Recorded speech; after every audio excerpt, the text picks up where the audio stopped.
నేను మామూలుగా ఎలక్షన్ల ముందు ఇంటర్వ్యూ చేసిన వాళ్ళందరూ గెలిచారు సార్. ఎవరైతే కేటీఆర్కు అత్యంత మీ గెలుపు ఖాయం, మెజారిటీ మీద పందాలు కాసే పరిస్థితి. 2018 నుంచి వెళ్ళి నా ఫోన్ ట్యాపింగ్ జరుగుతూ ఉందని. జువాడి బ్రదర్స్ని సీఎం పట్టించుకోవట్లేదు. బీఫామ్ ఇచ్చిన వాళ్ళే మా ఎమ్మెల్యేలని రేవంత్ రెడ్డి గారు చెప్పారు. ఇప్పుడు మీకు ఎమ్మెల్యే ఉన్నాడు, ఆయన పనితీరు ఎలా ఉంది? ఆయన మీ మీద తరచూ విమర్శలు చేస్తుంటారు. మా ఎమ్మెల్యే గారు నిస్సహాయ స్థితిలో ఉన్నారు. ఎందుకంటే మేమే అన్ని మీరు ఒకవైపు ఇంత చేస్తున్నా ఆ పాదయాత్ర కూడా అనూహ్య స్పందన వచ్చింది. రాష్ట్ర వ్యాప్తంగా ఒక హల్చల్. జగిత్యాలకి వెళ్ళి కొంతమందిని, ధర్మపురికి వెళ్ళి కొంతమందిని, చొప్పదండికి వెళ్ళి కొంతమందిని. ముందు షుగర్ ఫ్యాక్టరీ చెప్పండి. మొన్న కవిత గారు కూడా అసెంబ్లీలో ప్రస్తావించారు. 100 రోజుల్లో నేను గెలిచినాక షుగర్ ఫ్యాక్టరీని తెరిపిస్తా. లోకల్ బాడీ ఎలక్షన్స్ అన్ని ఊరిస్తున్నారు కానీ ఏమో ఒక అడుగు కూడా ముందుకు పడట్లేదు. ఏంటి, భయపడుతున్నారా? తెలంగాణ ఇచ్చింది కాంగ్రెస్ పార్టీ. కాంగ్రెస్ పార్టీ ఎప్పుడు భయపడదు. ముఖ్యమంత్రిగా రేవంత్ రెడ్డి గారి పనితీరు విషయంలో చాలా విమర్శలు ఉన్నాయి. మేము చెప్పినామంటే ముందడుగే ఉంటుంది కానీ వెనుకడుగు లేదు. హైడ్రా ఎక్కడ పోతాం? ఇప్పటికి కూడా హైడ్రా మీద ఇంకా నడుస్తూ ఉన్నాయి. మీకు తెలుస్తలేదు. అదే సార్, అంటే అల్లు అర్జున్ విషయంలో కక్ష కట్టినట్టుగా బిహేవ్ చేశారు. ఆయన పేరు మర్చిపోయినందుకే ఇదంతా చేశారు అనేది కేటీఆర్ అన్నారు. బయట తర్వాత జనంలో కూడా అది. పవన్ కళ్యాణ్ క్యాన్వసింగ్కి వచ్చినప్పుడు ఏం మాటలు మాట్లాడిండు, చిరంజీవిని ఎట్లా మాట్లాడిండు. సో నియోజకవర్గంలో మీరు తిరుగుతున్నప్పుడు ప్రజల నుంచి ఈ యొక్క ఏడాది పాలన మీద ఎలాంటి స్పందన వస్తుంది? అంటే మరి మీరు కొత్త ప్రభుత్వం వచ్చింది, మీరు ఇవ్వాలి అన్న దాంట్లోనే చాలా మట్టుకు. ఎందుకంటే నాన్నగారి హయాంలో వెటర్నరీ కాలేజ్ వచ్చింది. అది ఎంత పెద్ద చరిత్ర, దేశంలోనే బహుశా మొదటిది అనుకుంటా అప్పుడు. అలాగే మీ హయాంలో ఇది ఇలాంటిది ఒకటి తెస్తే మీ పేరు చిరస్థాయిగా నిలిచిపోతుంది. అది మేము అరవింద్ గారు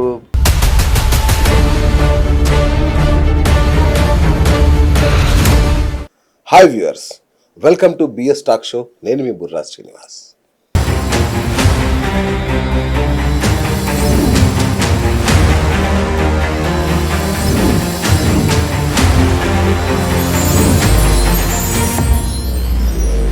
ముఖ్యమంత్రి రేవంత్ రెడ్డి సారథ్యంలోని కాంగ్రెస్ ప్రజా పాలన ఏడాది పూర్తి చేసుకొని 2వ సంవత్సరంలోకి అడుగుపెట్టింది. మరి నిధుల లేమియా ఇంకేదా అనేక పథకాల విషయంలో ప్రజల్లో కొంత అసంతృప్తి, అట్లాగే పదవుల విషయంలో కాంగ్రెస్ నేతల్లో కూడా అసంతృప్తి నెలకొన్న పరిస్థితి. మరి కొద్ది రోజులలో స్థానిక సంస్థల ఎన్నికలు రాబోతున్నాయి. ఆ పార్టీలన్నీ, తెలంగాణలోని అన్ని పార్టీలు, ప్రధాన పార్టీలు వ్యూహ రచనలో మునిగి తేలుతున్న పరిస్థితి. ఈ ఏడాది పాలన ఎలా ఉంది అని తెలుసుకునేందుకు వాళ్ళ మన స్టూడియోకి కోరుట్ల కాంగ్రెస్ ఇన్ఛార్జ్ జువాడి నరసింగరావు గారిని ఆహ్వానించాం. వారి గురించి తెలుసు కదా, సచ్చిల రాజకీయాలకు మారుపేరుగా నిలిచిన జువాడి రత్నాకర్రావు గారు మాజీ మంత్రివర్యులు, వారి తనయులు, అలాగే ముఖ్యమంత్రి రేవంత్ రెడ్డికి అత్యంత సన్నిహితులు, కోరుట్ల కాంగ్రెస్ ఇన్ఛార్జ్, అలాగే జగిత్యాలలో కీలకమైన కాంగ్రెస్ నేత వారి వాళ్ళ మన స్టూడియోలో ఉన్నారు. మరి కాంగ్రెస్ పాలన ఎలా సాగుతోంది, అట్లాగే జిల్లా రాజకీయాలు ఎలా ఉన్నాయి తెలుసుకునే ప్రయత్నం చేద్దాం. సార్ నమస్తే. నమస్కారం. ఎలా ఉన్నారు సార్? ఫైన్ అండి, చాలా బాగున్నాం సార్. చాలా రోజుల తర్వాత సార్. అంటే నేను మామూలుగా ఎలక్షన్ల ముందు ఇంటర్వ్యూ చేసిన వాళ్ళందరూ గెలిచారు సార్, మీరు ఒక్కరు తప్ప. ఏం జరిగింది సార్? ఎందుకు అంటే ఇంత పెద్ద వేవ్, ఇంత అద్భుతంగా ఉన్న పరిస్థితులలో మీ గెలుపు ఖాయం, మెజారిటీ మీద పందాలు కాసే పరిస్థితి, ఎట్లా మీరు ఓడిపోయిన పరిస్థితి? చూడండి, యాక్చువల్గా ఓడిపోతామని ఎవరు కూడా ఊహించలేము. మేము ఓడిపోతామని. ఎందుకంటే మేము ఎక్కడికి వెళ్ళినా కూడా ప్రజా స్పందన అలాగుండే. ముఖ్యంగా తర్వాత మాకు తెలిసింది ఏంటంటే, ఎవరైతే కేటీఆర్కు అత్యంత సన్నిహితులు ఉన్నారో ఓకే, వాళ్ళు ఖచ్చితంగా గెలవాలి ఓకే క్యాండిడేట్స్. దానికి మార్గం ఏంటంటే ఫోన్ ట్యాపింగ్. ఓ, ఆ ఫోన్ ట్యాపింగ్ ద్వారా నాది ఇప్పుడు కాదు 2018లో కూడా నేను గెలుస్తానని చాలామంది అనుకున్నారు, అవును. గెలిచేవాళ్ళం. 2018 నుంచి వెళ్ళి నా ఫోన్ ట్యాపింగ్ జరుగుతూ ఉందని డీసీపీ రాధాకృష్ణ గారు వారు వాంగ్మూలం ఇవ్వడం జరిగింది. ఓకే. జువాడి నరసింహరావు గారి ఫోన్ ట్యాపింగ్ చేయమని చెప్పమన్నారని. సో అప్పుడు మేము ఆలోచిస్తూ ఉంటే మేము ఎక్కడికి వెళ్ళినా వస్తుంది. మేము వెళ్ళిన ఏదైతే సంఘాలు ఉంటాయో ఆ సంఘాలు మేము వెళ్ళక ముందు వాళ్ళని బెదిరించుడు, మేము వెళ్ళి వచ్చిన తర్వాత మళ్ళీ వాళ్ళ దగ్గరికి వెళ్ళడము, ఇలాంటి కార్యక్రమాలు తెర వెనుక జరిగినాయి. ఓకే. సో అది ఒక మేజర్ కారణం. రెండో కారణం ఏమైందని అంటే ముఖ్యంగా అరవింద్ గారు వారు పార్లమెంట్ సభ్యులు మరి కొరుట్ల నియోజకవర్గానికి వచ్చి వారు ఇక్కడికి ఎందుకు వచ్చినారో కూడా చాలామందికి తెలియదు. ఓకే. సో వారు కొరుట్ల నియోజకవర్గానికి వచ్చి కొంత ఫీలింగ్ తీసుకొచ్చింది. దానికి తోడు మరి కవిత గారు వారు కూడా మరి ఇక్కడికి వచ్చి కొంత ఉద్వేగమైన ఇది మాటలు మాట్లాడుతూ, రైట్, ఇది మరో సో అండ్ సో ప్లేస్ అవుతుంది, ఫలానా గెలిస్తే అని చెప్పి ఏదైతే కొంత మైనార్టీ సెక్టర్ను రెచ్చగొట్టే విధంగా చేయడం వలన కూడా ఓకే నాకు కాస్త నష్టం జరిగింది. అది కాకుండా ఎక్కడెక్కడైతే బీజేపీ అభ్యర్థులు గట్టి అభ్యర్థులు ఉన్నారో ఆ ప్లేసులలో మీరు తీసుకోండి. కరీంనగర్ జిల్లాలో అక్కడ హుజురాబాద్లో ఈటల రాజేందర్ మీద టీఆర్ఎస్ గెలిచింది. ఓకే. కరీంనగర్కి రండి, బండి సంజయ్ మీద టీఆర్ఎస్ గెలిచింది. అదేవిధంగా జగిత్యాలకు రండి, అక్కడ శ్రావణి అని పద్మశాలి బీజేపీ అభ్యర్థి అమ్మాయి ఉండే, అక్కడ వారు ఓట్లు తీసుకోవడం వల్ల అక్కడ టీఆర్ఎస్ గెలిచింది. నా దగ్గర సిట్టింగ్ ఎంపీ అరవింద్ గారు ఉండి ఓకే ఇక్కడ కూడా టీఆర్ఎస్ గెలిచింది. మా పక్క కాన్స్టిట్యున్సీ బాల్కొండలో కూడా అక్కడ మల్లికార్జున రెడ్డి వాళ్ళు ఉండే, అక్కడ స్ట్రాంగ్ బీజేపీ క్యాండిడేట్ వలన ప్రశాంత్ రెడ్డి గారు టీఆర్ఎస్ గెలిచిండ్రు. మరి పక్కకి వెళ్తే ఆర్మూరు బీజేపీ వచ్చింది, నిజామాబాద్ బీజేపీ వచ్చింది, నిర్మల్ బీజేపీ వచ్చింది, కామారెడ్డి బీజేపీ వచ్చింది. సో కొంత బీజేపీ ప్రభావం ఉండే. ఎక్కడెక్కడైతే బీజేపీ నాయకులు బాగా స్ట్రాంగ్ పర్సనాలిటీస్ ఉన్నాయో అక్కడ ఓటు చీల్చడం ద్వారా, ఓకే, చీలిపోవడం ద్వారా బీఆర్ఎస్కు ఆడ అడ్వాంటేజ్ జరిగింది. అది తప్ప బీఆర్ఎస్ మీద నెగిటివ్ ఉండే, కానీ వీళ్ళు కాంగ్రెస్ ఓట్లు చీల్చున్నట్లా మాకు కొన్ని చోట్ల ఇప్పుడున్న నాయకులంతా కూడా ఓడిపోవడం జరిగింది. నేను చెప్పిన నాయకులంతా జగిత్యాల చూడండి, జీవన్ రెడ్డి గారు అక్కడ వారు చాలా రోజుల నుంచి వెళ్ళి పనిచేసినారు, ప్రతి సీనియర్ నేత ఆయన వెళ్తా ఉన్నారు, అయినా కూడా అక్కడ వారు కూడా ఓడిపోవడం జరిగింది. రైట్. ఈ ప్రాంతం అంతా కూడా కొంత ఏదైతే స్ట్రాంగ్ అభ్యర్థులు ఉన్నారో దాని మీద ఈ టీఆర్ఎస్ మా ఓట్లు చీలడం వల్ల టీఆర్ఎస్ వాళ్ళు బయటపడడం జరిగింది. రైట్. ఇప్పుడు ఈ సంవత్సర కాలంగా చూస్తున్నాం, మీరు కాలికి బలపం కట్టుకొని అసలు ఇంటికి వెళ్తున్నారో కూడా నాకు తెలియదు, కానీ ఒక రేంజ్లో పార్టీని బలోపేతం చేయడానికి విశ్వ ప్రయత్నం చేస్తున్నారు. చేరికలు జరుగుతూనే ఉన్నాయి, బ్రహ్మాండంగా పనిచేస్తున్నారు. కానీ జిల్లా కాంగ్రెస్లో కానీ కోరుట్ల కాంగ్రెస్ నాయకుల్లో ఒక అసంతృప్తి, జువాడి బ్రదర్స్ని సీఎం పట్టించుకోవట్లేదు, వారికి ఏ నామినేటెడ్ పదవుల విషయంలో కూడా వారిని ఎందుకు పట్టించుకోవట్లేదు అనే ఒక పెద్ద ప్రశ్న ఉంది. మరి మీరు చూస్తే సీఎంకి అత్యంత సన్నిహితులు, ఏం జరుగుతుంది అసలు? అట్లేం లేదు శ్రీనివాస్ గారు. ముఖ్యమంత్రి గారు మాకు స్పష్టంగా చెప్పినారు, మీరు నియోజకవర్గం ఇన్ఛార్జీలు ఒక ఎమ్మెల్యే లెక్కనే వ్యవహరిస్తూ ఉన్నారు మా పార్టీ పరంగా. కరెక్ట్, అవును. సో మాకు ఆడ ఏది మాకు పార్టీని డెవలప్ చేసే విధంగా కానీ ప్రభుత్వము ఇచ్చే ఏదైనా నిధులు కూడా ఉన్నా కూడా వారి ద్వారా ముఖ్యమంత్రి ద్వారా దగ్గర మేము ప్రజల్లోకి వెళ్తూ ఉన్నాం. మేము ఒక కాంగ్రెస్ పార్టీ ఇన్ఛార్జ్గా వ్యవహరిస్తున్నాం కాబట్టి చాలామంది నాతో పాటు ఇక్కడ 53 మంది తెలంగాణ రాష్ట్రంలో ఓడిపోయిన వాళ్ళందరూ కూడా నియోజకవర్గం ఇన్ఛార్జీలను బీఫామ్ ఇచ్చిన వాళ్ళే మా ఎమ్మెల్యేలని రేవంత్ రెడ్డి గారు చెప్పినారు. రైట్. అది మాకు సంతోషకరమైన ఇది, ఎందుకంటే మేము అన్ని తీర్లా ప్రజలకు అందుబాటులో ఉన్నాము. అన్ని ఏది ఉన్నా కూడా మాకు ఇక్కడ ఇది అడ్వైజర్ టు ది గవర్నర్, మన గవర్నమెంట్ గవర్నమెంట్ వేం నరేందర్ రెడ్డి గారు ఉన్నారు.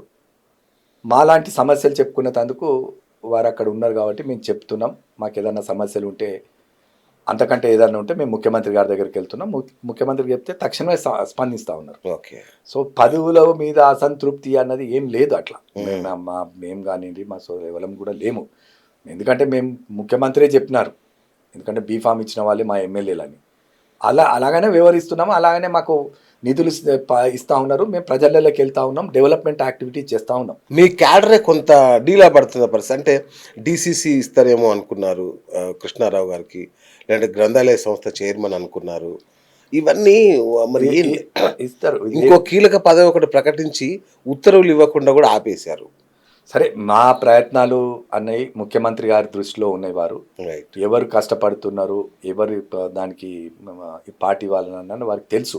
ఓకే. మేమందరం నేను కానీ మా తమ్ముడు కృష్ణారావు గారు కానీ మేము కష్టపడుతున్నాం 24 గంటలు. నేను లేకపోతే వారు లేకపోతే నేను. మేము నియోజకవర్గంలో ఉంటున్నాం, పనిచేస్తా ఉన్నాం. ఎప్పుడు ప్రజలకు రాష్ట్ర స్థాయి రాజకీయాల్లో ఉన్న ఆయన ఇక్కడ ఉంటాము నేను ఇప్పుడు దాదాపు నెలకు 20-25 రోజులు కూడా నియోజకవర్గంలో మేము తిరుగుతూ ఉన్నాం. సో అట్లా సరే, మా ప్రయత్నం ఒకళ్ళకు ఉండాలి. మేము కూడా 15 సంవత్సరాలు నిరంతరంగా కాంగ్రెస్ పార్టీలో ఉండి పోరాటం చేస్తూ ఉన్నాం కాబట్టి పదవులు ఆశించడంలో తప్పులేదు. కాకపోతే మేము కూడా ముఖ్యమంత్రి గారి దృష్టిలో ఉన్నది, వారు సరైన సమయంలో సరైన నిర్ణయం తప్పకుండా తీసుకుంటారు. ఎందుకంటే వారికి కూడా తెలుసు మేము ఎట్లా పనిచేస్తూ ఉన్నాం, ఏం కదా అని. మేము ఇక డీసీసీ అన్న పది వస్తుంది అనేది మొన్న వాళ్ళు ఒక చిన్న దీంట్లో ఇన్సైడ్ స్టోరీలో పెట్టినారు. మేము మా ప్రయత్నాలు మేము చేస్తూ ఉన్నాం. స్పెక్యులేషన్ చేసి మరి ఇంత ఇది చేస్తూ ఉన్నా జోవాడి బ్రదర్స్ అసంతృప్తిగా ఉన్నదని వాళ్ళు పెట్టడం ద్వారా అది కొంత వైరల్ అయింది తప్ప మేము ఎలాంటి అసంతృప్తి లేదు. ఇప్పటికి కూడా మేము ముఖ్యమంత్రి గారిని తరచూ కలుస్తూ ఉంటాం. మేము అడిగినది ఏదన్నా సమస్యలు ఉంటే తక్షణమే పరిష్కారానికి వారు ఎప్పుడు ముందుంటారు. ఎందుకంటే మాకు ముందు నుంచి కూడా వారితోటి పరిచయం ఉన్నది. వారు పీసీసీ అయినప్పటి నుంచి కూడా మేము వారు వెన్నంటూ ఉన్నాం. అలాగనే ముఖ్య పార్టీల క్యాబినెట్ మంత్రులు అందరూ కూడా మేము ఈ నేళ్ల నుంచి కాంగ్రెస్ పార్టీలో ఉన్నాం కాబట్టి ప్రతి ఒక్కరూ మేము అందరినీ అందరితోటి కూడా సానుకూలంగా ఉంటాం. అందరితోటి కూడా మాకు కూడా అందరు బాగా ఉంటారు. ఏంటంటే మేము ఏం పనులు చేస్తాం, ఎప్పుడు కూడా ఉంటాం అన్నది మంత్రులందరికీ తెలుసు. చాలామంది ఎమ్మెల్యేస్ తోటి కూడా తెలుసు. మా అందరితోటి కూడా మేము కలిసిమెలిసి ఉంటాం కాబట్టి అలాంటిది ఏం లేదు. తప్పకుండా ఏదైనా వేచి చూడాలి, సమయమే పరిష్కారం. మీరు అఫ్కోర్స్ ఇప్పుడు నియోజకవర్గాన్ని మీరే ఎమ్మెల్యే అయినా ఇప్పుడు మీకు ఎమ్మెల్యే ఉన్నాడు, ఆయన పనితీరు ఎలా ఉంది? ఆయన మీ మీద తరచూ విమర్శలు చేస్తుంటారు. విమర్శలు అన్నవి సహజం. ఆపోజిషన్లు ఉన్నప్పుడు మనం ఎంత పని చేసినా ఏదో ఒకటి బురద జల్లేందుకు ప్రయత్నం చేస్తూ ఉంటారు. ఇప్పుడు వాస్తవంగా కూడా మా ఎమ్మెల్యే గారు నిస్సహాయ స్థితిలో ఉన్నారు. ఎందుకంటే మేమే అన్ని పనులు చేస్తున్నాం, ప్రజల దగ్గరికి వెళ్తున్నాం. ప్రజలకు ఏమీ కోరికలున్నా, వాళ్ళకి ఏమి ఆపద ఉన్నా మేము ముందుకెళ్తున్నాం, వాళ్ళకి సాయం చేస్తున్నాం. అలాగే మా ముఖ్యమంత్రి గారు కూడా కొన్ని నిధులు సేకరించినారు, మాకు ఇవ్వడం జరిగింది. సేకరించి అవి ఎక్కడన్నా పోతుంటే ఊర్లలో ఏం కావాలి, కొన్ని సీసీ రోడ్స్ కావాలి, డ్రైన్స్ కావాలి, కొన్ని సంఘ భవనాలకు మంజూరు కావాలి. గత ప్రభుత్వంలో ఇలాంటి కార్యక్రమాలు చేయలే, చాలా తక్కువ చేసినారు. సో ఇవి మేము ప్రతి గ్రామానికి కూడా ఇలా టీటీడీ కళ్యాణ మండపానికి 80 లక్షల రూపాయలు మేము కొరుట్లలో మంజూరు చేసినాం. 15 సంవత్సరాలు వాళ్ళ అధికారంలో ఉన్నప్పుడు దాన్ని ఏం చేయలేదు.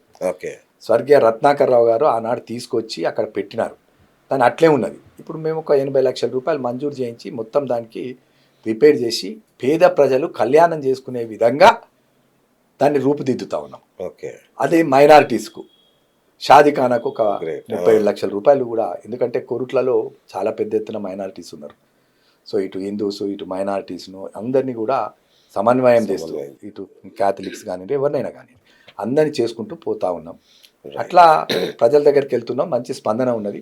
ప్రజలు కూడా అయ్యో మనం తప్పిపోయినాము, ఒక మంచి నాయకుడిని కోల్పోయినాం అన్న స్పందన కూడా ప్రజల దగ్గర వస్తున్నది. ఎందుకంటే నేను మొదటి తిరుగుతూ ఉంటే తెలుస్తూ ఉన్నది, ప్రజలు మాట్లాడుకునేటి అందరూ వచ్చి కొంతమంది చెప్తా ఉంటారు.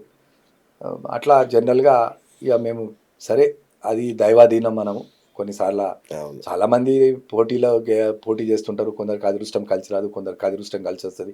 చాలా మంది ఫస్ట్ టైం ఎమ్మెల్యేస్ ఉన్నారు, అట్టిగానే వచ్చి అవును. ఉంటుంది. అవును. సో మా ప్రాంతంలో కొంత డిఫరెంట్, ఈ తెలంగాణ నార్త్ తెలంగాణలో మా కరీంనగర్ కానివ్వండి, నిజామాబాద్, ఆదిలాబాద్ రాజకీయాలు కొంచెం డిఫరెంట్గా ఉంటాయి. మీ ఎమ్మెల్యే మొన్న రైతు యాత్ర పాదయాత్ర చేశారు. అంటే మీరు ఒకవైపు ఇంత చేస్తున్నా ఆ పాదయాత్ర కూడా అనూహ్య స్పందన వచ్చింది. రాష్ట్ర వ్యాప్తంగా ఒక హల్చల్. ఎందుకు అంటే లేదు పిఎస్ గారు, నాకు తెలిసిన మటుకు అనూహ్య స్పందన అన్నది ఎక్కడ లేదు. వాళ్ళు రైతులు లేరు అక్కడ. ఓకే. అక్కడ ఉన్నది యాత్రల టీఆర్ఎస్ కార్యకర్తలను ఎక్కడికి వెళ్ళి మొబిలైజ్ చేసినారు? బాల్కొండకి వెళ్ళి, ఓకే. జగిత్యాలకి వెళ్ళి కొంతమందిని, ధర్మపురికి వెళ్ళి కొంతమందిని, చొప్పదండికి వెళ్ళి కొంతమందిని, వేములవాడకి వెళ్ళి కొంతమందిని, వీళ్ళను మొబిలైజ్ చేసినారు. ఓకే. మా కొరుట్ల నియోజకవర్గం నుండి వెళ్ళి టీఆర్ఎస్ రైతు లేరు, రైతు కాకుండా కార్యకర్తలు కూడా అతి తక్కువగా వెళ్ళారు. సో అది చాలా మటుకు కొన్ని ఛానల్స్ కూడా చూపించినాయి. వాళ్ళు రైతులు కాదు, మరి మీకు అన్నీ వస్తున్నాయా, రైతు బంధు రుణమాఫీ జరిగిందా అంటే ఒక ఆయనే పోగానే ఎమ్మెల్యే సంజయ్ గారు పోయి అడిగితే పడ్డది, నాకు రుణమాఫీ అయింది అని చెప్పిండు. సరే నీ ఒక్కడికి అయింది కావచ్చు అనుకుంటా దాటేసి వెళ్ళాడు. సో అది పెద్ద దాంట్లో పెద్ద ఎందుకు మేము అంతకంటే ముందు పెట్టాం. ఎందుకోసం ఈ పాదయాత్ర? ఓకే. నీ సొంత పాపులారిటీ కోసమే పాదయాత్ర చేసింది, కానీ రైతుల కోసం పాదయాత్ర కాదు. రైతుల కోసం ఈ కాంగ్రెస్ ప్రభుత్వం ఎవరు చేయలేనంత పని రైతుల కోసం ఈ కాంగ్రెస్ ప్రభుత్వం చేసింది. రైట్. 21,000 దీన్ని రైతుల మాఫీ చేసిండ్రు. 21,000 crores. ఓకే. ఎవరికి? రైతులకు రుణమాఫీ చేయడం జరిగింది. మా ముఖ్యమంత్రి గారు స్పష్టంగా చెప్పినారు. ఏంది? ఏది 3/12/2018 నుంచి 3/12/2023 వరకు ఓకే. ఎవరెవరైతే ఈ 5 ఏళ్ల లోపట రుణం తీసుకున్నారో వాళ్ళందరికీ కూడా 2 లక్షల లోపు ఉన్న వారందరూ కూడా రుణమాఫీ చేస్తామని చెప్పడం జరిగింది. రుణమాఫీ దాదాపు 80% పీపుల్కు రుణమాఫీ అయింది. రాని వాళ్ళు ఎవరంటే, ఎవరైతే కొంతమంది లోన్ తీసుకొని వారి భర్తలు దుబాయ్లో కానీ ఇతర దేశాలలో కానీ సౌదీలో ఉన్న వాళ్ళకు కొంత ఇవి టెక్నికల్ ఇష్యూస్ జరిగినాయి. కొంత రేషన్ కార్డ్స్ ఇస్తుంది. అద్దప్ప చాలా మందికి రుణమాఫీ అన్నది చాలా మందికి జరిగినాయి. చాలా మంది రైతులు సంతోషంగా ఉన్నారు.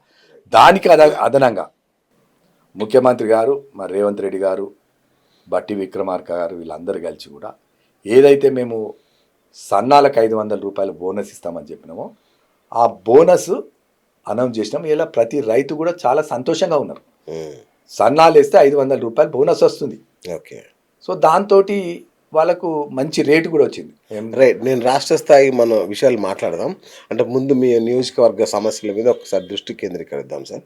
రైట్. అంటే ఇప్పుడు మీరు ప్రతిపక్షంలో ఉన్నప్పుడు అధికార పక్షానికి వ్యతిరేకంగా కోరుట్ల సమస్యల మీద వాటి మీద చాలా యుద్ధాలు చేశారు, పాదయాత్రలు చేశారు. ఏకంగా రేవంత్ రెడ్డి గారిని కూడా అక్కడ తీసుకొచ్చారు. ముత్యంపేట షుగర్ ఫ్యాక్టరీ విషయంలో కావచ్చు, ఇట్లా ఇంకా పూర్తిగా చాలా బ్రిడ్జెస్ ఉన్నాయి, ఇంకా అవి అట్లనే ఉన్నాయి. ఇప్పుడు మీరు అధికారంలోకి వచ్చారు, మరి మీరు ఏం చేస్తున్నారు వాటి సాధన దిశగా? ముందు షుగర్ ఫ్యాక్టరీ చెప్పండి. మొన్న కవిత గారు కూడా అసెంబ్లీలో ప్రస్తావించారు. ఈ కవిత గారు ప్రస్తావించారంటే కవిత గారే చెప్పినారు, వారు ఎలక్షన్స్లో అయినప్పుడు కానీ 100 రోజుల్లో నేను గెలిచినాక ఈ షుగర్ ఫ్యాక్టరీని తెరిపిస్తా అని వారు చెప్పినారు. నడుస్తున్న షుగర్ ఫ్యాక్టరీని బంద్ అయిన తర్వాత. రైట్. అంతకంటే దానికంటే ఒక ముందు అడిగేసి మా మాజీ శాసనసభ్యులు విద్యాసాగర్ రావు, నేను 100 రోజుల్లో తెరిపియకపోతే నేను ఈ గేటు కురేసుకుంటా అని చెప్పాను. అప్పుడు వాళ్ళు తెరిపియలే. 10 సంవత్సరాలు, దాదాపు 8 సంవత్సరాలు అధికారంలో ఉండి నడిచే షుగర్ ఫ్యాక్టరీని ఏడాది నడడం తర్వాత బంద్ చేసిన తర్వాత విన్నారా? వాళ్ళు ఇప్పుడు దాని మీద మాట్లాడి మా ఎమ్మెల్యే పాదయాత్ర చేసుడు అన్నది విడ్డూరంగా ఉంది. కవిత గారే చెప్పినారు ఇవాళ, ఎస్ మేము హామీ ఇచ్చినాం, మేనిఫెస్టోలో పెట్టినాం, మా ముఖ్యమంత్రి గారు కొరుట్ల నియోజకవర్గానికి పాదయాత్రకు వచ్చినప్పుడు ఆనాటి పీసీసీ అధ్యక్షుడు నేను రిక్వెస్ట్ చేసిన మీరు మా నియోజకవర్గంలో ముత్యంపేట షుగర్ ఫ్యాక్టరీ దగ్గర బస చేయాలి, అక్కడ రైతుల సమస్యలు తెలుసుకోవాలంటే నా మాట మన్నించి వారికి వచ్చింది. ఇంతవరకు ఏ నాయకుడు కూడా అక్కడ వచ్చి నిద్రపోలేదు. వారు అక్కడ రైతుల సమస్యలు మాట్లాడి రైతులతోటి మాట్లాడి ఆ నుంచి వెళ్ళి మెట్టిపల్లి మార్కెట్కి వెళ్ళి పసుపు దాని మీద చూసి పసుపు దాని మీద మాట్లాడి మేము అధికారంలోకి వచ్చినాక ఒక సబ్ కమిటీ వేసినాం. శ్రీధర్ బాబు గారు చైర్మన్గా ఉండి సుదర్శన్ రెడ్డి గారు, జీవన్ రెడ్డి గారు, లక్ష్మణ్ కుమార్ గారు, రోహిత్ గారు ఎమ్మెల్యేలు అందరు కలిసి ఒక సబ్ కమిటీ వేసి ఆ సబ్ కమిటీ ద్వారా పరిష్కారానికి ఏం చేస్తే బెటర్ అవుతుంది అనేది సబ్ కమిటీ వేసారు. ఆ సబ్ కమిటీ ముందుకెళ్తా ఉన్నది. మొన్న షుగర్ ఫ్యాక్టరీలలో కూడా మీటింగ్ ఏర్పాటు చేసినారు శ్రీధర్ బాబు ఆధ్వర్యంలో. ఇప్పటికీ దాదాపు 180 కోట్లు ప్రభుత్వం రిలీజ్ చేసింది. ఆ పాత ఉన్న అప్పులు అవన్నీ తీసుకొని హ్యాండ్ ఓవర్. మేము 25 డిసెంబర్ వరకు క్రషింగ్ చేస్తామని చెప్పినాం. తప్పకుండా ప్రభుత్వం ఆ మాట మీద కట్టుబడి ఉన్నది. అతి త్వరలో మేము అన్న మాట నిలబెట్టుకుంటాం. తప్పకుండా షుగర్ ఫ్యాక్టరీని ఓపెన్ చేపిస్తాం. రైట్. అట్లాగే ఇప్పుడు కోరుట్ల సమీపంలో కొన్ని బ్రిడ్జెస్ కూడా చాలా ఇంకా పూర్తి కాకుండా అట్లనే ఉన్నాయి. వాటి విషయంలో ఏమన్నా చర్యలు? అవి టెండర్స్ కాల్ ఫర్ చేసిన మా గవర్నమెంట్ వచ్చి మా సీతక్క గారు పంచాయతీరాజ్ మంత్రి గారితో కూడా మాట్లాడడం జరిగింది. వాటికి ఫ్రెష్ టెండర్స్ ఇచ్చిన. అప్పుడు వీళ్ళు నిధులు లేవు, ఏం లేదు, అడుగులు టెండర్లు ఇచ్చారు. కాంట్రాక్టర్స్ పారిపోతా ఉన్నారు, కాంట్రాక్టర్స్ లేకుంటే వెళ్ళిపోయినారు, మాకు డబ్బులు వస్తలేవు, పని చేస్తలేవు అని చెప్పడం ద్వారా మాకు డబ్బులు రాకపోతే అని పని ఆపేసారు. ఆనాడు బట్టిగానే ఏదో ఏది పడుతుంది అప్పుడు ప్రభుత్వం అది మన దగ్గర నిధులు ఉన్నాయా లేవా ఇష్టానుసారంగా ఆ బీఆర్ఎస్ ప్రభుత్వం అట్లా చేసి అన్ని మధ్యాంతరంగానే ఆగిపోయినాయి పనులని. ఒక మా కొరుట్ల నియోజకవర్గం కాదు, తెలంగాణ రాష్ట్రం మొత్తం మీద మధ్యంతరంగానే పనులన్నీ ఆగిపోయినాయి వాళ్ళు చేసిన పనులన్నీ కూడా. జిల్లా రాజకీయాలు తీసుకుంటే మరి మొన్నటిదాకా మీరు కీలకంగా ఉన్న రాజకీయాల్లోకి ఇప్పుడు డాక్టర్ సంజయ్ కూడా వచ్చారు మీ పార్టీలోకి. అటువైపు జీవన్ రెడ్డి గారు, మరి ఇటు మీరు ఎటువైపు ఉన్నారో తెలుసుకోవచ్చా? మేము కాంగ్రెస్ పార్టీ వైపు ఉన్నాం. ఓకే, మేము కాంగ్రెస్ పార్టీ వైపు ఉన్నాం. కాంగ్రెస్ పార్టీ ఎవరున్నా కూడా మేము కాంగ్రెస్ పార్టీ కలిసిమెలిసిగా ఉంటాం. సంజయ్ గారు వారు ముఖ్యమంత్రి సమక్షంలో జాయిన్ అయినారు. రేవంత్ రెడ్డి గారు అక్కడ పొంగులేటి శ్రీనివాసరెడ్డి గారు వీళ్ళందరూ కలిపి వారు జాయిన్ చేసుకున్నారు. ఇప్పుడు అక్కడ జీవన్ రెడ్డి గారు ఉన్నారు ఆడ కాంగ్రెస్లో, సంజయ్ కుమార్ గారు కూడా ఉన్నారు. డాక్టర్ సంజయ్ గారు ఇద్దరు కాంగ్రెస్ పార్టీకే పనిచేస్తూ ఉన్నారు. కాంగ్రెస్ పార్టీ పక్షాన్నే మేము పనిచేస్తూ ఉన్నాం. మేము ఎప్పుడున్నా కూడా జిల్లా మీటింగ్లు అయితే మేము నియోజకవర్గం నుంచి పోతున్నాము. మా జిల్లా ప్రెసిడెంట్ లక్ష్మణ్ కుమార్ గారు అందరినీ ఆహ్వానిస్తూ ఉన్నారు. ఆ మీటింగ్లకు అందరం కలిసి అటెండ్ అవుతూ ఉన్నాం. సో ఇక అది తర్వాత అది హైకమాండ్ వాళ్ళు ఏ నిర్ణయం తీసుకుంటే ఆ నిర్ణయానికి అందరం కూడా మా నియోజకవర్గంలో జగిత్యాల జిల్లా ఉన్న కాంగ్రెస్ నాయకులందరూ కూడా హైకమాండ్ మాటకు కట్టుబడి ఉంటారు. రైట్. అట్లాగే సార్, మీ నియోజకవర్గంలో మంత్రి శ్రీధర్ బాబు గారు కొంత జోక్యం చేసుకుంటారు అన్నట్టు కూడా కొంత విన్నాను నేను. అంటే కొన్ని పదవులు కూడా మీకు వ్యతిరేకంగా మీ వ్యతిరేకులకు నామినేటెడ్ పోస్టులు కూడా ఇస్తున్నట్టుగా కొన్ని విన్నాను. లేవా అంటే ఒక వ్యతిరేకించడం అంటే శ్రీధర్ బాబు గారికి అక్కడ శ్రీధర్ బాబు గారు సన్నిహితుడు ఉన్నారు వాస్తవమే. కాకపోతే అక్కడ శ్రీధర్ బాబు గారు ఒక మెట్టిపల్లి మార్కెట్ కమిటీ ఒకటి రిక్వెస్ట్ చేసినారు, నన్ను అడిగినారు వారు. సో వారికి మేము చాలా సంవత్సరాల నుంచి కూడా చాలా దగ్గర మిత్రులం. సో మా నాన్నగారితో కూడా వారు కలిసి పనిచేసినారు. వారు అడిగినప్పుడు ఒకటి ఇవ్వండి, మనకు తెలిసిన వాళ్ళు మీరు ఉన్నారు ఇది అది అని అడిగితే సో మనం అంగీకరించడం జరిగింది. సో మిగతా వాటిలో ఎక్కడ కూడా ఎలాంటి ఇది లేదు. మీ నిర్ణయాలు చెల్లుబాటు అయినాయి. అవును, మిగతా అన్ని చెల్లుబాటు అయినాయి. ఎక్కడ కూడా వారు పెద్ద జోక్యం తీసుకోరు, చేయరు. ఏదన్నా అలాంటిది ఉంటే నేనే డైరెక్ట్ వారితో మాట్లాడతాను.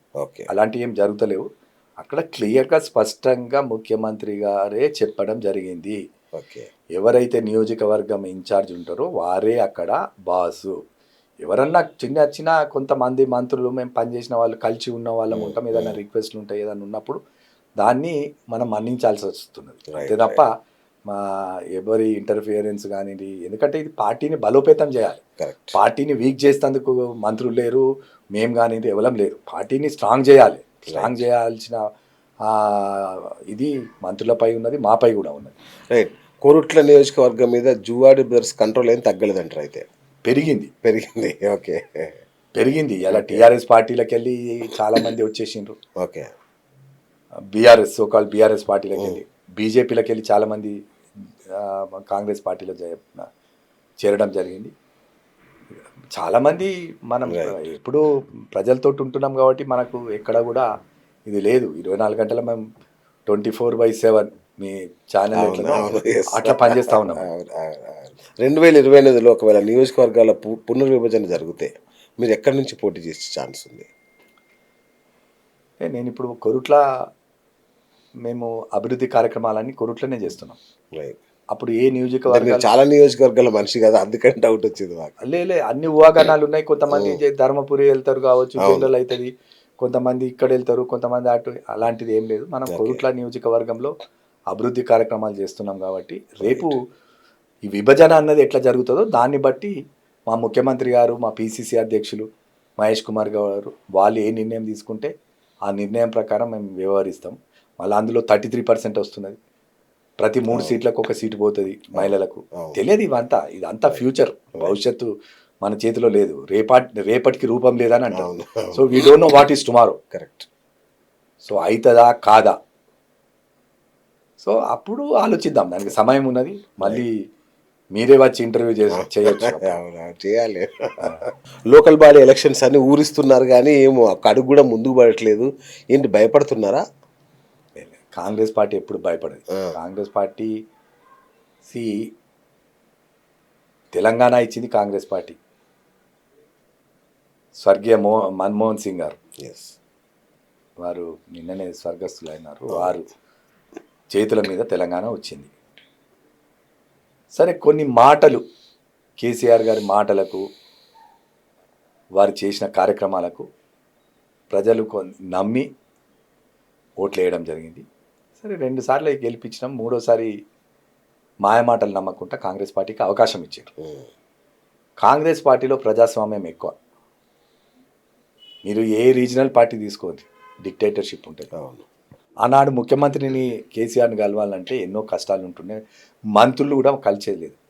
ఇలా ఒక సామాన్యుడు మా రేవంత్ రెడ్డి గారిని కలవాలంటే ముఖ్యమంత్రి గారిని కలవచ్చు. మా డిప్యూటీ సీఎం బట్టి విక్రమార్క గారిని కలవాలంటే కలవచ్చు. మీరు ఉత్తమ్ కుమార్ రెడ్డి గారిని కలవాలంటే కలవచ్చు. శ్రీధర్ బాబు గారిని అన్నది కలవచ్చు. పొన్నం ప్రభాకర్ గారిని అయితే మా మొత్తం ఎవరు వస్తే వారిని కలుసుకుంటూ పోతూ ఉంటారు. మా జిల్లా మంత్రి పొన్నం ప్రభాకర్ గారు. సో అట్లా ఇక్కడ మంత్రులు కానివ్వండి, ముఖ్యమంత్రి కానివ్వండి, ఇక్కడ రిస్ట్రిక్షన్స్ ఉండేవి. వాళ్ళు కేసీఆర్ గారు చేసిన పొరపాటు ప్రజల దగ్గరికి వెళ్ళలే. నేను చెప్పిందే, నేను ఏదైతే చెప్తానో అదే కరెక్టు అని శాసించడం ద్వారానే ఇవాళ ఈ పరిస్థితులు ఏర్పడ్డాయి.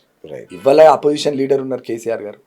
ఇప్పటికి కూడా అసెంబ్లీ జరుగుతుంటే ఒక ప్రతిపక్ష నాయకుని లెక్క ప్రజలకు ఎక్కడైతే అన్యాయం జరుగుతుందో గొంతు విప్పి మాట్లాడాలి ప్రజల పక్షాన. మరి లేదు, రావడం లేదు. ఎలక్షన్స్ పెడుతున్నారా? ఎలక్షన్స్ పెడతామండి. ఎందుకు పెడతాం? తప్పకుండా 100% ఎలక్షన్స్ పెడతాం. కాంగ్రెస్ పార్టీ భయపడే పరిస్థితి లేదు. అంటే నాకు అంటే సీక్రెట్గా తెలిసిన విషయం ఏంటంటే, ఈ సర్పంచ్లు ఇవన్నీ వదిలేసి, ఎంపీటీస్లు అన్నీ వదిలేసి ఓన్లీ జడ్పీ చైర్మన్ల మీదనే జడ్పీ పీఠాల మీదనే దృష్టి పెట్టాలి, ఇవన్నీ లైట్ తీసుకుందాం అనేది ఆలోచనలో ఉన్నట్టు విన్నా నేను. కాంగ్రెస్ పార్టీ లేదు. జడ్పీ పీఠాల మీద అంటే ఇప్పుడు వీళ్ళు ఎవరైతే జడ్పీటీసీలు గెలిస్తేనే జడ్పీ పీఠం మీద మనం అవును, అదే వ్యవస్థ కంటిన్యూ అవుతుంది. లైట్ తీసుకుందాం అనేది. కింద లైట్ తీసుకుంటే మీద ఎట్లా గెలుస్తామండి? సో కాంగ్రెస్ పార్టీ క్యాడర్ కింద నుంచి వెళ్ళి పైకి పోతుంది. ఓకే, మేము పైన వెళ్ళి కిందికి రాము. ఇక్కడ కింద వ్యవస్థ గట్టిగా ఉంటేనే పైన వ్యవస్థ గట్టిగా ఉంటుంది. ఇవాళ మా పిసిసి అధ్యక్షులు కానీ మహేష్ కుమార్ గౌడ్, మా ముఖ్యమంత్రి రేవంత్ రెడ్డి గారు కూడా అనేది అదే. కింద కార్యకర్తలు లేకుంటే మనం ఎక్కడ? సో కార్యకర్తలకు ఖచ్చితంగా ప్రాధాన్యత ఇచ్చే పార్టీ కాంగ్రెస్ పార్టీ. తప్పకుండా ఎలక్షన్స్ పెడతారు, అన్నిటికీ గెలుస్తాం మేము. రైట్. అంటే గతంలో బీఆర్ఎస్ జెడ్పీ చైర్మన్లు అన్ని బీఆర్ఎస్ గెలుచుకుంది, క్లీన్ స్వీప్, మీకు అప్పుడు 0. ఇప్పుడు మీరు అలాంటి ఆలోచనలు ఏమైనా చేస్తున్నారా? అంటే బీఆర్ఎస్ని పూర్తిగా ఓడగొట్టే ప్రణాళికలు ఏమైనా ఉన్నాయి? ప్రజలే ఓడగొడతారు, మేము ఓడగొట్టుడు కాదు. మొన్న పార్లమెంట్లో చూసినారు 0. ఎన్ని సీట్లు వచ్చినాయండి? అలా పర్సెంటేజ్ ఆఫ్ ఓటింగ్ ఎక్కడ పడిపోయింది? సో ఇప్పట్లో ప్రజల్లో ఏం మార్పు లేదు, అదే పరిస్థితి కొనసాగుతుంది. ఓకే, అట్లే 0 సంఖ్యలో వస్తాయి. రైట్. అంటే అప్పటికి ఇప్పటికి సంవత్సరం తర్వాత సంవత్సరం మార్పు ఎక్కడైనా కనిపిస్తుంది. 6 నెలలు అయింది పార్లమెంట్ ఎలక్షన్స్ అయ్యి, అంతే. అది కాదు, అంటే ఎలక్షన్ అవును. మామూలుగా అధికారంలోకి వచ్చి సంవత్సరం అయింది కదా, కొంత హామీల అమలు విషయంలో ప్రజల్లో కొంత అసంతృప్తి ఉన్నట్టుగా నాకు అనిపిస్తోంది. మీకు అనిపిస్తుంది కావచ్చు, మేము మాత్రం చాలా నమ్మకంతో కాన్ఫిడెంట్. ఎందుకంటే మేము ఇచ్చిన హామీలు చాలా మట్టుకు నెరవేర్చినాం. ఫ్రీ బస్ అండి, ఇలా ఫ్రీ బస్సులలో మీరు పెట్టినట్టే పెట్టి బస్సులను తీశారు. లేదు లేదు లేదు, ఎక్కడ తీసినాం సార్? మీకు ఎక్కడన్నా బస్సులు తగ్గించినాయని చెప్పండి. మా రవాణా శాఖ మంత్రులు పొన్నం ప్రభాకర్ గారికి ఇమ్మీడియట్గా మాట్లాడదాం, మీరే మాట్లాడండి, తక్షణమే వారు స్పందిస్తారు. ఓకే, వారు పొన్నం ప్రభాకర్ గారు ఏదైనా సమస్య ఉంటే ఇమీడియట్గా అటెండ్ అయ్యి దాన్ని పరిష్కారం చేసేట్లో ముందుంటారు. ఓకే. సో బస్సులు ఎక్కడ తగ్గలే, బస్సులను పెంచుతా ఉన్నాం. ఇవాళ ప్రతి మహిళ, మీరు యాదగిరి గుట్ట పోండి, శ్రీశైలం పోండి, ధర్మపురి వెళ్ళండి, కొండగట్టుకి వెళ్ళండి, వేములవాడకి వెళ్ళండి, మహిళలందరూ ఉచితంగా బస్సులో ప్రయాణం చేస్తూ ఉన్నారు. సో మీకు చెప్పుకోవడానికి ఇది ఒక్కటి తప్ప ఇంకేం లేదు. ఎందుకు లేదు? 500 రూపాయలు భరోసా లేదు. వినండి, మేము చెప్తాం, 500 రూపాయల సిలిండర్ ఇస్తున్నాం, 200 యూనిట్ల వరకు ఉచిత కరెంట్ ఇస్తున్నాం. ఇవన్నీ మీకు తెలిసొస్తలేవు. చాలా మంది ప్రజలు అక్కడ ఒక్కొక్క ఇంటికి 200 యూనిట్ల వరకు కరెంట్, ఫ్రీ కరెంట్ ఉన్నది. ఓకే. రైతులకు రుణమాఫీ చేసినాం. రైతు భరోసా మొన్న మా తుమ్మల నాగేశ్వరరావు గారు చెప్పినాడు, జనవరి 16 తర్వాత రైతు భరోసా తప్పకుండా వేస్తాం మేము ఇచ్చిన హామీకి. వాళ్ళు 5,000 అంటే 7,500 ఇస్తామని చెప్పినాం. తప్పకుండా అవి కూడా ఇస్తున్నాం. రేషన్ కార్డులు మంజూరు చేస్తూ ఉన్నాం. వాళ్ళు ఎప్పుడండి హామీలు నెరవేర్చింది? వాళ్ళు అధికారంలోకి వచ్చిన తర్వాత 4 ఏళ్ల తర్వాత ఇచ్చిన హామీలను 25% నెరవేర్చారు బీఆర్ఎస్ ప్రభుత్వం. మా ప్రభుత్వం అట్లా కాదు. 100 రోజులు అని చెప్పారు కాబట్టి సమస్య 100 రోజుల్లో చేస్తాం. 100 రోజుల్లో చెప్పేటి చేసినాం. ఏదైతే ఎమర్జెన్సీస్ ఉండేనో ఇప్పుడు కరెంట్ చేసినాం, ఫ్రీ బస్ చేసినాం, సిలిండర్ చేసినాం, ఇవన్నీ చేసినాం 100 రోజుల్లో. మహిళలకు డబ్బులు ఇస్తా అన్నారు, బంగారం ఇస్తా అన్నారు, నిరుద్యోగులకి భృతి అన్నారు. ఇట్లా లిస్ట్ చాలా పెద్దది ఉంది. మేము నిరుద్యోగ భృతి మేము అధికారంలోకి వచ్చినాక ఎంతమంది ఉద్యోగాలకు ఇచ్చినామో మీరు తెలుసుకోండి. మీరు ప్రతి పేపర్లో వస్తున్నాయి. దాదాపు 1,00,000 ఉద్యోగాలు నింపినాం మేము వచ్చిన కానీ. మొన్న పెద్దపల్లిలో రేవంత్ రెడ్డి గారు వాళ్ళకి సర్టిఫికెట్లు ఇవ్వడం జరిగింది. ఆల్మోస్ట్ ఇక అందులో సగానికి పైగా బీఆర్ఎస్ వాళ్ళు పెట్టినాయి కదా సార్ ఎగ్జామ్స్. బీఆర్ఎస్ వాళ్ళు పెడితే సార్ వాళ్ళు ఏం చేయలేదు కదా, వాళ్ళు చేయలేదు. ఫైనల్ రిజల్ట్స్ లో ఉండగా మీరు వచ్చారు. అది ఎప్పుడైనా ఏమైతుంది సార్, బ్రిడ్జ్ కడతారు, కంప్లీట్ కాదు, ప్రభుత్వం వస్తుంది, మా ముఖ్యమంత్రి గారు పోయి ఇనాగ్రేషన్ చేస్తారు, అది క్రెడిట్ మాకే వస్తుంది. ఓకే, వాళ్ళు అప్పుడు కంప్లీట్ చేయాలి. ఎలక్షన్స్ నోటిఫికేషన్ రాకముందే చేయాలి పని. ఓకే. మా దగ్గర 100 పడకల ఆసుపత్రి కొరుట్లను పెట్టిండ్రు. హడావుడి ఎలక్షన్స్ వచ్చినాయి, స్టోన్ మీద పేరు ఉండాలని. అప్పుడు ధన వచ్చిండ్రు, ఆరోగ్య శాఖ మంత్రిగా హరీష్ రావు గారు వచ్చిండ్రు, ఇనాగ్రేషన్ చేశారు. ఇప్పుడు పోయి మీరు చూడు, ఇప్పటికీ అట్లే ఉన్నది. ఇప్పుడు మెషినరీలు వస్తున్నాయి, డయాలిసిస్ ఇప్పుడిప్పుడే స్టార్ట్ అవుతా ఉన్నాయి. సో ఇట్లా చాలా కార్యక్రమాలు చేసిండ్రు. రైట్. ఏదైతే మాటలు చెప్పినరో మాటలకు తగ్గట్టు చేతలు లేవు పోయిన ప్రభుత్వంలో. రైట్. చాలా హామీలు అమలు కాలేదు. ఓకే. ఇవాళ మేము అమలు చేస్తూ ఉన్నాం. రైట్, చేస్తున్నారు. ఓకే, మీరు చేస్తున్నారు అంటున్నారు, జనం ఒకలాగా. సరే, ఇదంతా అది ఒపీనియన్ అట్లే. అడిగేటోన్ పెట్టేటోన్ దగ్గరికి ప్రజలు పోతారండి, ఇచ్చేటోన్ దగ్గరికి ప్రజలు వెళ్తూ ఉంటారు. ఓకే. అప్పుడు ముఖ్యమంత్రిని కలిసే పరిస్థితే లేకపోయా. ఇవాళ మా ముఖ్యమంత్రి ఎవరు వెళ్తే వాళ్ళు పోతున్నారు, ముఖ్యమంత్రిని కలుస్తున్నారు, ఇది వినీత పత్రాలు ఇస్తున్నారు, దానికి తగ్గట్టు పనులు జరుగుతూ ఉన్నాయి. రైట్. అయితే ఓకే సార్, ఇదంతా ఒక ఎత్తు. అయితే ముఖ్యమంత్రిగా రేవంత్ రెడ్డి గారి పనితీరు విషయంలో చాలా విమర్శలు ఉన్నాయి. ఆయన అంటే ఆ మాటలు కావచ్చు, అంటే నిర్ణయాలు తీసుకునే వేగం కావచ్చు, మళ్ళీ వెంటనే వారిని వెనక్కి తీసుకోవడం కావచ్చు, ఇది కొంచెం కాంగ్రెస్ పార్టీ మీద ప్రభావం చూపించట్లేదా? ఏం మాటలు వెనక్కి తీసుకున్నారు సార్? ఇప్పుడు మూసీ విషయంలో కావచ్చు, మూసీ హైడ్రా విషయంలో కావచ్చు. హైడ్రా ఎక్కడ వెనక్కి పోయినాం, మూసీలు ఎక్కడ వెనక్కి పోయినాం, ఎక్కడ వెనుకడుగా అన్నది లేనే లేదు. మేము చెప్పినామంటే ముందడుగే ఉంటుంది కానీ వెనుకడుగు లేదు. హైడ్రా ఎక్కడ పోతాం? ఇప్పటికి కూడా హైడ్రా మీద ఇంకా నడుస్తూ ఉన్నాయి. మీకు తెలుస్తలేదు. హైడ్రా అంటే ఫస్ట్ ప్రజలే గులగొట్టారు, ఇప్పుడు వ్యతిరేకులే గులగొడుతున్నారు. లేదు, అప్పుడు ఎవరెవరైతే నిజంగా కూడా ఎఫ్టీఆర్లో ఉన్నారో వాళ్ళందరికీ కూలగొట్టిరు. ఇప్పటికి కూడా నోటీసులు పోతా ఉన్నాయి. ఇప్పటికీ HYDRAA is very active. Musi మీద కూడా కార్యక్రమాలు ఎట్లా చేయాలన్నది ప్రభుత్వం దాని మీద ఉన్నది. దేని మీద వెనుకడుగు అన్నది వేయలే. ఇలా మా ప్రభుత్వం నిర్ణయం తీసుకున్నది ఏది కేబీఆర్ చుట్టూ ఫ్లైఓవర్స్ కానీ అండర్ పాస్లు వేయాలి, అక్కడ రద్దీ జరుగుతూ ఉన్నది. మరి ఇవన్నీ నిర్ణయాలు తీసుకున్నారు వాళ్ళు. అన్ని ఏళ్ళ నుంచి వెళ్ళి 10 సంవత్సరాలు ఉంది కదా. నేను ఏడాది లోపట ఎన్ని కార్యక్రమాలు చేయగలుగుతామండి? అప్పటికి మా ముఖ్యమంత్రి గారు ఇవన్నీ చేస్తూ ఉన్నారు. 7.5 లక్షల కోట్ల అప్పు వదిలేసి పోతే కేసీఆర్ గారు రాష్ట్రానికి 3 లక్షల కోట్లు లేదండి, 7.5 లక్షల కోట్ల అప్పు. మొన్న అసెంబ్లీలో చెప్పారు కదా హరీష్ రావు గారు 50% డిస్కౌంట్ అండి. హరీష్ రావు గారు ఇచ్చేది 50% డిస్కౌంట్.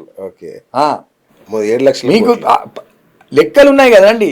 ఫైనాన్స్ డిపార్ట్మెంట్ ఉంది తెలంగాణ రాష్ట్రానికి, వాళ్ళే చెప్తున్నారు కదా. కాంగ్రెస్ గవర్నమెంట్ అధికారంలోకి వచ్చే ముందు ఎంత అప్పుతోటి మనం అధికారంలోకి వచ్చినాం అన్నది ఫైనాన్స్ డిపార్ట్మెంట్ చెప్తుంది మీకు. రైట్. ఇప్పుడు మీరు వచ్చారు, సంవత్సరం లోపు 1,00,000 కోట్ల అప్పు చేశారు. మరి ఈ పద్ధతి ఇలా కొనసాగితే ఇంకెంత భారం పడాలి ప్రజల మీద? మేము వాళ్ళు చేసిన అప్పులకు మొన్న మా ముఖ్యమంత్రి గారు చెప్పిండ్రు, ఫైనాన్స్ మినిస్టర్ బట్టి విక్రమార్క గారు కూడా చెప్పిండ్రు, ఎన్ని వేల కోట్లు ఇంట్రెస్ట్లే కడతా ఉన్నాం. 1,000 కోట్ల వాళ్ళు చేసిన అప్పులకు ఇంట్రెస్ట్ తోటే మాకు ఇబ్బంది అవుతా ఉన్నది. ఆనాడు జీతాలు పడాలంటే ఒక ఉద్యోగస్తునికి 15వ తారీఖు 10 నుంచి 15వ తారీఖు వరకు జీతాలు పడేది లేదు.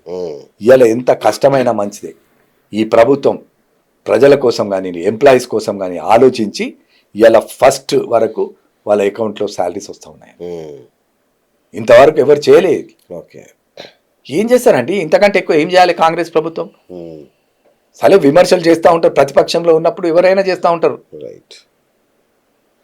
మా ముఖ్యమంత్రి రేవంత్ రెడ్డి గారు వారున్న పరిస్థితులు, వారు ఏదైతే అధికారంలో తీసుకొని ప్రమాణ స్వీకారం చేసిన పరిస్థితులకు ఇప్పటి పరిస్థితులు ఎంత మార్పు వచ్చిందో మీరే చూడండి. మార్పులు చేస్తూ ఉన్నాం. ఇండ్లు లేని వారి ప్రతి పేద ప్రజలకు ఇండ్లు ఇస్తామని చెప్పిర్రు, అది కార్యక్రమం షురు అయింది.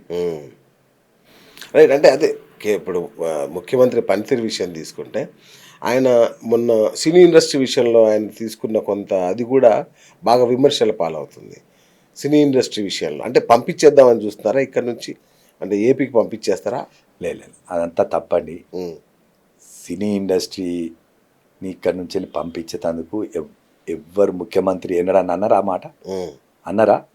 అంటే పొమ్మలు లేక పొగ పెడుతున్నారేమో అని ఒక అది మీరు అనుకుంటున్నారు సార్. ఇక్కడ కొంత మీడియా కానీ కొంత అక్కడున్న సినిమా ఇండస్ట్రీ వాళ్ళు గిట్ట అనుకుంటున్నారు కావచ్చు, కానీ Hyderabad is the capital for film industry. 100%. మరి రాయితీలు ఇస్తామని చెప్పినారు. ఏదైతే ఇంకా సినీ పరిశ్రమకు ఏమేమైతే అవసరం ఉన్నాయో మొన్న దిల్ రాజు గారు వీళ్ళందరూ ముఖ్యమంత్రి గారితో మీటింగ్ ఏర్పాటు చేసి వారికి ఏమేమి కావాలనో వాళ్ళు కొన్ని సమస్యలు చెప్పినారు. సమస్యల పరిష్కారానికి వారికి ఇంకా ఏమి ఇస్తే బాగుంటుంది అని కొన్ని చెప్పడం జరిగింది. వారి ముఖ్యమంత్రి గారు సానుకూలంగా స్పందించారు. ఎక్కడికి పోదండి, పరిశ్రమ పోదు, ఇంకా కొత్తవి వస్తాయని చెప్పినారు. అదే సార్, అంటే అల్లు అర్జున్ విషయంలో కక్ష కట్టినట్టుగా బిహేవ్ చేశారు. ఆయన పేరు మర్చిపోయినందుకే ఇదంతా చేశారు అనేది కేటీఆర్ అన్నారు. బయట తర్వాత జనంలో కూడా అది నిజమేనేమో అనిపించేలాంటి పరిణామాలు జరిగాయి. సార్, ఒక ముఖ్యమంత్రి ఈ వీటికి చిన్నగా పేరు మర్చిపోయింది, ఇలాంటి వాటికి కాదు. మీరు గతంలో కేసీఆర్ మాటలు విన్నారు. పవన్ కళ్యాణ్ క్యాన్వసింగ్కి వచ్చినప్పుడు ఏం మాటలు మాట్లాడిండు, చిరంజీవిని ఎట్లా మాట్లాడిండు. సో ఇవన్నీ ఏమేమి మాట్లాడిండో వాళ్ళ ప్రభుత్వమే వారి ఇప్పుడు కేటీఆర్ గారు తండ్రి గారే మాట్లాడిండు. కేటీఆర్ గారు కూడా ఆనాడు మాట్లాడిండు. ఇవాళ రేవంత్ రెడ్డి గారు అక్కడ ఒక మహిళా తొక్కిసలాటలో చనిపోయింది. వారి కొడుకు ఆల్మోస్ట్ బ్రెయిన్ హాస్పిటల్లో అడ్మిట్ అయ్యి, మరి ఇంత పరిస్థితులు ఏర్పడతాయి. సినీ ప్రముఖులు ఎవరు అక్కడికి వెళ్ళి పరామర్శించలేదు అన్న దాని మీద డిస్కషన్ చేస్తే అక్బరుద్దీన్ ఓవైసీ గారు దాన్ని ప్రశ్నోత్తరాల సమయంలో దాన్ని లేవనెత్తడం జరిగితే దాని ముఖ్యమంత్రి గారు దానికి సమాధానం ఇవ్వడం జరిగింది. దాని మీద అంటే ఒక సినీ ఆర్టిస్ట్ ఇష్యూ అసెంబ్లీలో చర్చించదగ్గ అంశమా? ఎన్ని అంశాలు లేవండి చర్చించడానికి రాష్ట్రంలో సమస్యలు? లే ఇక్కడ అంశాలు ఉన్నా కూడా ఇది ఒక డిఫరెంట్గా బయటకు వచ్చింది. ఒక Right. కొత్త సమస్యగా దీన్ని పబ్లిక్ బయటకు వచ్చడము, కొత్త తొక్కిసలాటలో ఇద్దరు ఆల్మోస్ట్ ఒకరు చనిపోయి ఇంకొకరు యూనో విషమమైన పరిస్థితిలో ఉండడం, Right. మరి ఇవన్నీ చూసినాక మానవత్వం రూపంలో మాట్లాడడం జరిగింది. స్పందించారు. దాన్ని స్పందించడం జరిగింది. అది పెద్ద ఓ దీన్ని ఏది ప్రతిపక్షాలు ఓ ఇట్లనా దాని అంతనా ఇదా, డెఫినెట్గా ఒక మహిళ ముఖ్యమంత్రి గారు అన్నది ఏంది, ఇంతమంది సినీ ప్రముఖులు ఉన్నారు, అవును. మరి ఎందుకు పోలేదు? మీరందరూ అల్లు అర్జున్ గారి దగ్గరికి వెళ్తున్నారు, ఇక్కడికి ఎందుకు వెళ్ళలేరు అని మాట్లాడారు. రైట్ రైట్ అంతే తప్ప నేను ఏదో సినీ ఇండస్ట్రీని తరలిస్తాము వీరిని తరలిస్తామని ఎక్కడ కూడా మాట్లాడలేదు. రైట్ ఆయన అనలేదు. ఆ. అలాంటి అంటే వాళ్ళు కొంత హట్ అయ్యేలాగా ఉన్నాయి కదా పరిణామాలు లేదు అనే ఉద్దేశంతో అదేనండి, నేను అలా- ముఖ్యమంత్రి గారు ఈ ఇండస్ట్రీని ఇంకా డెవలప్ చేయాలి, హైదరాబాద్ను one of the best cities in the world చేద్దామన్నది వారి ఆలోచన. ఓకే. అది స్పష్టంగా వారికి చెప్పడం జరిగింది. ఇక్కడ వారు చేస్తున్న పనులతోటి కూడా ఏర్పడతా ఉన్నాయి. ఇవాళ చాలా ఫ్లైఓవర్స్ వస్తూ ఉన్నాయి, ఇలా ఎలివేటెడ్ ఫ్లైఓవర్స్ ఎన్నో తీసుకొస్తా ఉన్నారు. గత ప్రభుత్వం ఉన్న కేసీఆర్ గారు మరి ఆనాడు కేంద్రంలో ఉన్న అధికారంలో ఉన్న బీజేపీ తోటి సైక్యత లేకనే ప్రధానమంత్రిని కలవలేకపోవడం వల్ల నిధులు లేవు. ఇవాళ మా ముఖ్యమంత్రి గారు పోతున్నారు రాష్ట్ర ప్రయోజనాల కోసం. ముఖ్యమంత్రిగా చాలా క్లోజ్ కదా బీజేపీకి. క్లోజ్ ఎట్లా రాష్ట్ర ప్రయోజనాల కోసం అని అదే అంటున్నా, రాష్ట్ర ప్రయోజనాల కోసం, ఓకే. రాష్ట్ర అభివృద్ధి కోసం ముఖ్యమంత్రి గారు కేంద్ర మంత్రులు అందరినీ కలుస్తూ ఉన్నారు. నిధులు కావాలి, ఈ రాష్ట్రాన్ని అభివృద్ధి చేయాలి, ఈ రాష్ట్రాన్ని కాపాడాల్సిన బాధ్యత కూడా ముఖ్యమంత్రి పైన ఉంది కాబట్టి వారు అందరినీ కలుస్తూ ఉన్నారు. దాంట్లో తప్పు లేదు. పైన ముఖ్యమంత్రి కలవలేదు కాబట్టి ఎక్కడికి నిధులు రాలేదు, ఎక్కడెక్కడ ఆగిపోతా ఉన్నాయి. ఓకే. ఇవాళ వాళ్ళందరూ ఎక్కడికి వెళ్ళినా కూడా సానుకూలంగా స్పందిస్తూ ఉన్నారు. అంటే మామూలుగా మోడీ గారు ఇతర రాష్ట్రాల్లో వాళ్ళ ఇతర ప్రభుత్వాలు ఉంటే ఒక్క రూపాయి కూడా ఇవ్వరు. మనం చూసాం చాలా రాష్ట్రాల్లో. కానీ మన ముఖ్యమంత్రి గారికి చాలా క్లోజ్గా ఉంటున్నారు. ఏంటి సార్ ఆ రహస్యం ఏంటి? రహస్యం ఏం లేదు, అభివృద్ధే రహస్యం. ఓకే.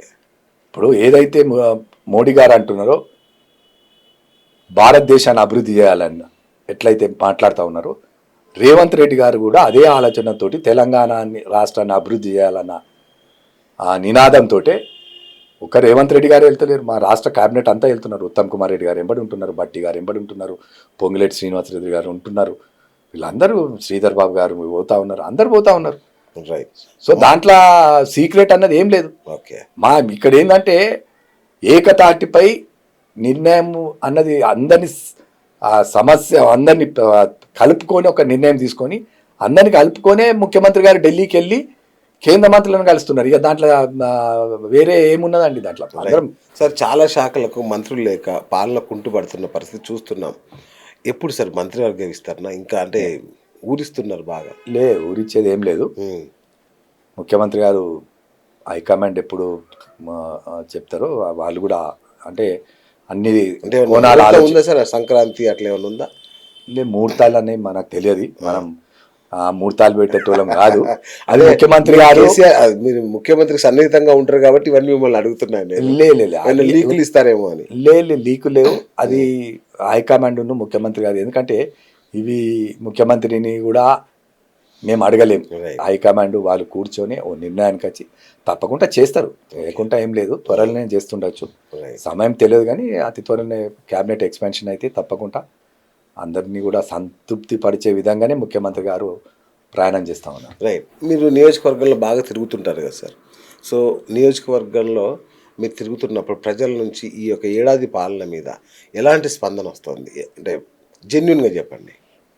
మంచి స్పందన ఉన్నది సార్, జెన్యున్గా చెప్తా ఉన్నాం. ఎందుకంటే మాకు ప్రజలల్లో ముఖ్యమైన సమస్య అక్కడ ఉండేది ఏంటంటే, గ్రామాలలో మాకు ఇచ్చిన వినతిపత్రం, నాకు ఇల్లు లేదు సార్, నాకు రేషన్ కార్డు కావాలి, నాకు బియ్యం వస్తలేదు, నాకు పెన్షన్లు వస్తలేవు, మరి మీరు కొత్త ప్రభుత్వం వచ్చింది మీరు ఇవ్వాలి అన్న దాంట్లోనే చాలా మట్టుకు మహిళలు బాగా అడగడం, పేద ప్రజలు అడగడం, వీటన్నిటి కూడా మేము ఏదైతే వినతి పత్రాలు ఇస్తుందో అవి స్వీకరిస్తున్నాం, వాటిని కలెక్ట్ చేసి ఇక్కడికి పంపిస్తూ ఉన్నాం. ఎందుకంటే తప్పకుండా ఇండ్లు లేని వాళ్ళందరికీ ఇండ్లు ఇస్తామని మా మేనిఫెస్టోలో పెట్టడం జరిగింది. పెన్షన్లు ఇస్తామన్నాము, రేషన్ కార్డులు ఇస్తాము. అతి త్వరలో సంక్రాంతి తర్వాత ఇవన్నీ స్టార్ట్ అవుతాయి. వాటి మీదనే అందరూ అడుగుతూ ఉన్నారు ఎప్పుడు ఇస్తారని. ఓకే. బట్ ఏదైతే డెవలప్మెంట్ యాక్టివిటీస్ ఉన్నాయో అవన్నీ మేము చేస్తూ ఉన్నాం. కార్యక్రమాలు ఏవైతే ఈ సంఘ భవనాలకు నిధులు మంజూరు చేయడము, డ్రైన్స్ కానివ్వండి, బోర్వెల్స్ కానివ్వండి, స్కూల్స్ కోసం ముఖ్యంగా స్కూల్స్ ఏదైతే ఉన్నాయో స్కూల్స్ ఖచ్చితంగా పాత ఓల్డ్ స్కూల్ బిల్డింగ్స్ ఉన్నాయి, ఆ ఓల్డ్ స్కూల్ బిల్డింగ్స్ను రిపేర్ చేయించడం, సార్ వీటికన్నిటి కూడా నిధులు మంజూరు చేసినారు ముఖ్యమంత్రి గారు. Okay.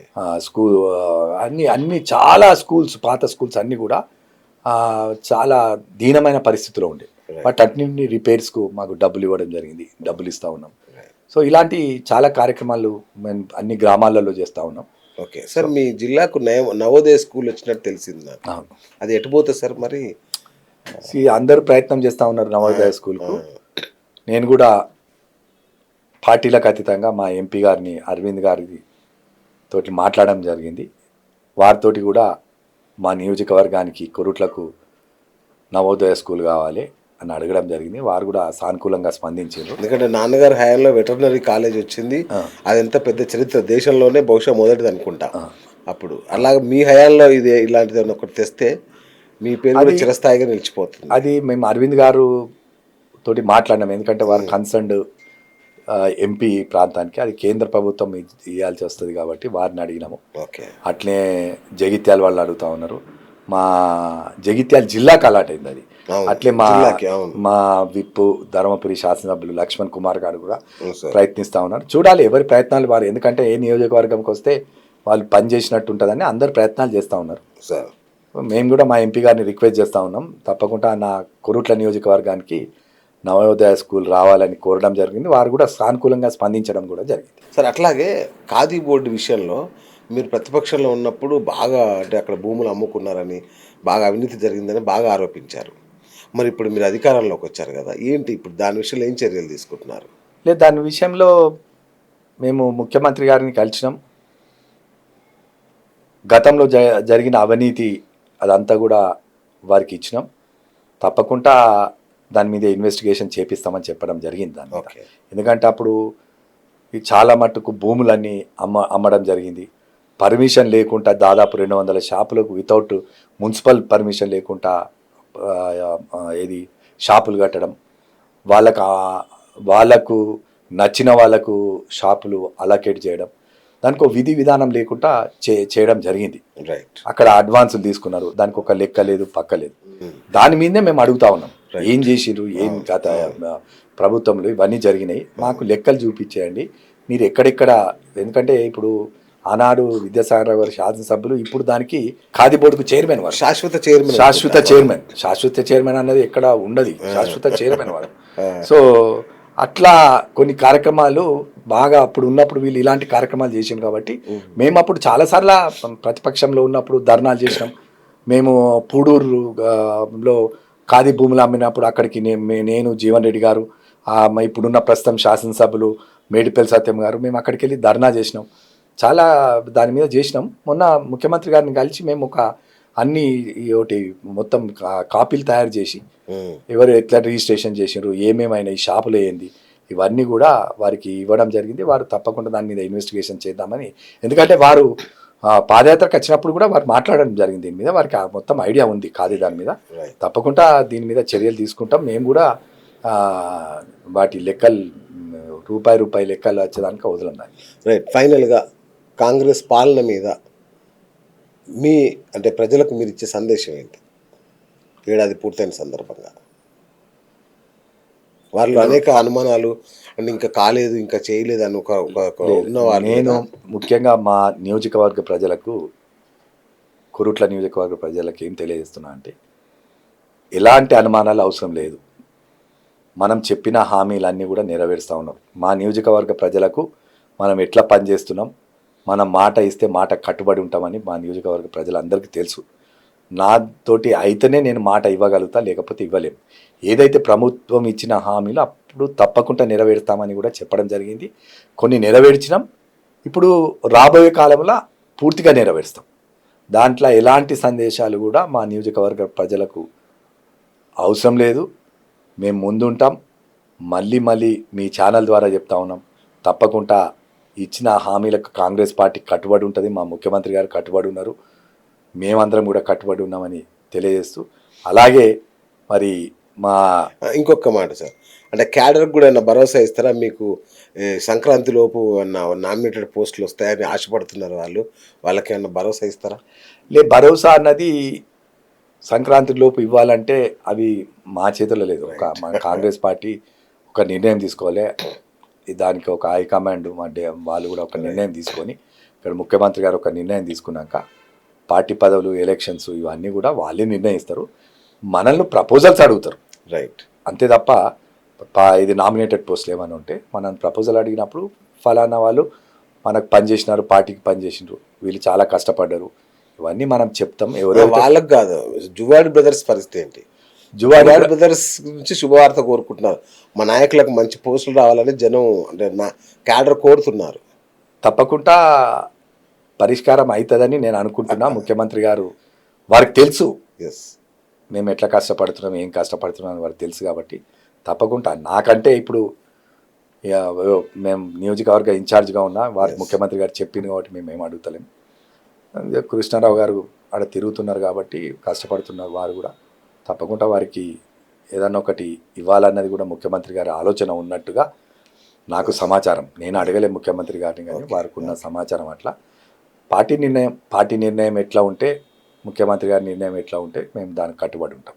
So all the best sir, మీకు అలాగే జువాడి బ్రదర్స్కి, మీ నియోజకవర్గ ప్రజలకి, అలాగే కాంగ్రెస్ ప్రభుత్వానికి కూడా.